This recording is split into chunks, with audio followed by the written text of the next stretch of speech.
Hello বন্ধুরা, ফেসবুকে scroll করার সময় অটোমেটিক ভিডিও প্লে হয়ে যাচ্ছে আর অটোমেটিক প্লে হবার কারণে আমাদের ফোনের এমবি দ্রুত শেষ হয়ে যাচ্ছে। কিভাবে অটো প্লে বন্ধ করবেন চলুন ভিডিওতে লাইক দিয়ে শুরু করা যাক। আপনাদের সাথে আছে আমি সুমন রেজা, আপনারা দেখছেন টিজিএল সুমন। সর্বপ্রথম ফেসবুক অফিসিয়াল অ্যাপসটি ওপেন করবেন। এরপর থ্রি ডটে ক্লিক করতে হবে। এবার নিচের দিকে সেটিং অ্যান্ড প্রাইভেসি অপশনে একটি ক্লিক করতে হবে। এইবার সেটিং অপশনে একটি ক্লিক করতে হবে।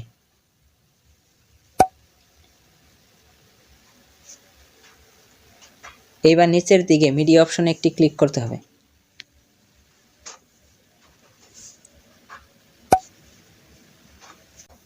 এরপর এখানে অটো প্লে নামক একটি অপশন দেখতে পারবেন।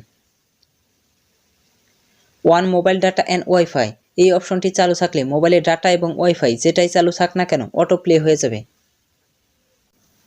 ওয়ান ওয়াইফাই অনলি, এটা শুধু ওয়াইফাই চালু থাকলে অটো প্লে হয়ে যাবে। আপনি চাইলে এই সেটিংটি করে রাখতে পারেন।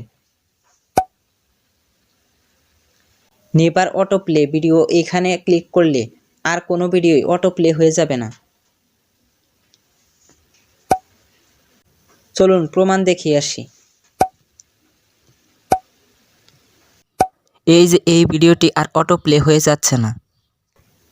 ভিডিওটি ভালো লাগলে লাইক, কমেন্ট, শেয়ার এবং সাবস্ক্রাইব করতে ভুলবেন না। আবারও দেখা হচ্ছে নতুন কোনো ভিডিওতে। ততক্ষণ ভালো থাকবেন, সুস্থ থাকবেন।